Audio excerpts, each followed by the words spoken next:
Resolution is the first and most important graphics setting you will see in almost every game. Resolution simply refers to how many pixels are displayed on your screen. The more pixels there are, the sharper and more detailed the image looks. For example, if a game is running at 1920 by 1080 resolution, that means the image is made up of 1920 pixels horizontally and 1080 pixels vertically. When you multiply those numbers together, you get over 2 million pixels being displayed at the same time. This resolution is known as 1080p, most popular for gaming. Lower resolutions like 1280 by 720, also known as 720p, contain fewer pixels. Because there are fewer pixels to render, the graphics card has less work to do. This usually means higher frame rates, but lower image clarity. Higher resolutions, such as 2560 by 1440, known as 1440p,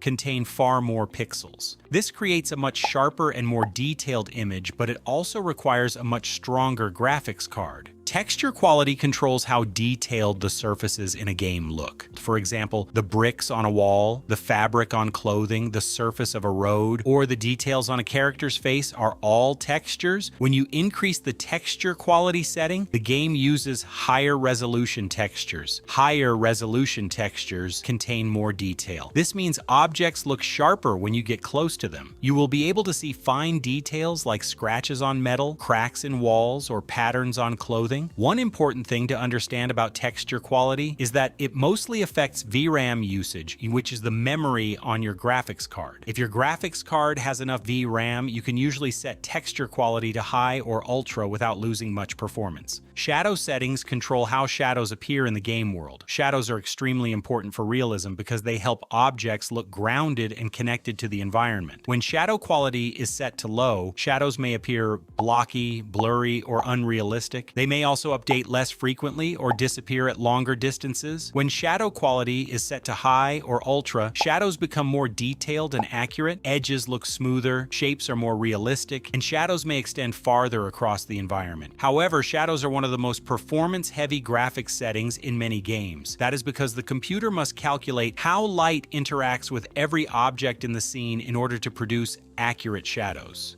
Anti-aliasing is a graphics setting designed to remove jagged edges from objects. Without anti-aliasing, diagonal lines and edges in games can look rough or stair-stepped. This effect is known as aliasing. You may notice this on objects like fences, rooftops, power lines, or character outlines. Anti-aliasing smooths these edges by blending pixels together to create a more natural-looking line. There are several types of anti-aliasing, but one common example shown in the thumbnail is MSAA, which stands for multi-sample anti-aliasing. When anti-aliasing is turned off, edges can look very sharp and unnatural. When anti-aliasing is turned on, those edges become smoother and more visually pleasing. Ray tracing is one of the most advanced graphics technologies in modern games. Traditional graphics techniques simulate lighting using shortcuts and approximations. Ray tracing, however, attempts to simulate how light behaves in the real world. It works by tracing the path of light rays as they bounce off objects and surfaces. Ray tracing can also simulate how light bounces multiple times between surfaces, which makes indoor environments, shiny materials, and lighting transitions look far more realistic than traditional lighting techniques. This allows games to produce extremely realistic reflections, shadows, and lighting effects. For example, with ray tracing enabled, you might see accurate reflections of the environment on windows, puddles, or shiny floors. Reflection settings control how reflective surfaces behave in a game. Many objects in games can reflect the environment, such as water, glass, mirrors, or shiny floors. Lower reflection settings may use simplified techniques that only reflect nearby objects or pre-rendered images. Higher reflection settings calculate more accurate reflections that include more of the surrounding environment. For example, when reflections are set to ultra, a puddle on the ground might show a detailed reflection of buildings, lights, and characters nearby. However, calculating reflections requires additional rendering work, which can impact performance. Because of this, reflection quality can sometimes have a noticeable effect on frame rates.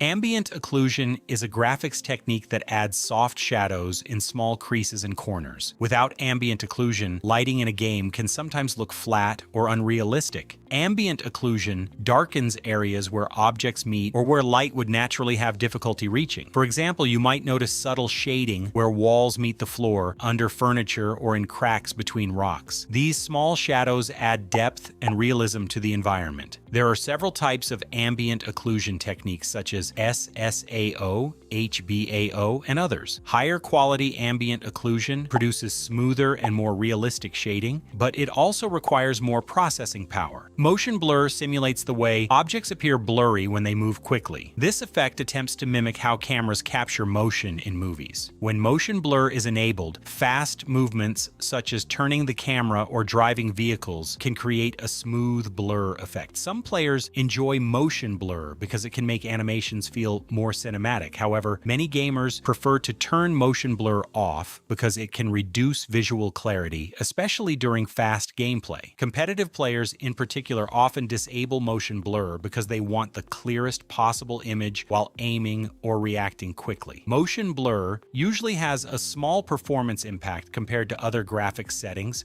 Vsync stands for vertical synchronization. This setting helps eliminate a visual issue known as screen tearing. Screen tearing happens when your graphics card sends frames to the monitor faster than the monitor can display them. This can cause the screen to appear split into multiple parts that update at different times.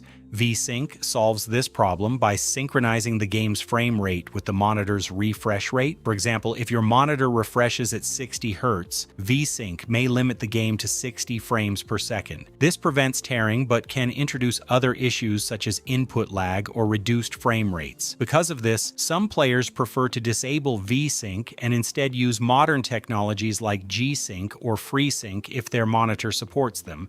DLSS. It is a technology developed by NVIDIA that uses artificial intelligence to improve performance while maintaining image quality. DLSS works by rendering the game at a lower internal resolution and then using AI algorithms to upscale the image to a higher resolution. For example, the game might render internally at 1080p, but use DLSS to output a 1440p or 4K image. Because the GPU is rendering fewer pixels, performance increases significantly. At the same time, DLSS attempts to reconstruct missing details so the image still looks sharp. In many cases, DLSS can increase frame rates dramatically while maintaining very good visual quality. FSR stands for Fidelity FX Super Resolution, and it is a technology created by AMD. Like DLSS, FSR improves performance by rendering the game at a lower resolution and then upscaling it to a higher resolution. The main difference is that FSR does not rely on specialized AI hardware. Because of this, FSR works on a wider range of graphics cards, including both AMD and NVIDIA. While DLSS often produces slightly better image reconstruction in some cases, FSR is widely supported and can still provide large performance improvements. Anisotropic filtering improves the clarity of textures viewed at steep angles. Without anisotropic filtering, textures such as roads or floors may appear blurry when viewed from a distance. For example, imagine looking down a long road in a game. Without anisotropic filtering, the texture of the road may become blurry as it stretches away from the player. With anisotropic filtering enabled, the texture remains sharper and more detailed even at far distances. Anisotropic filtering is usually available in levels such as 2 times, 4 times, 8 times, or 16 times.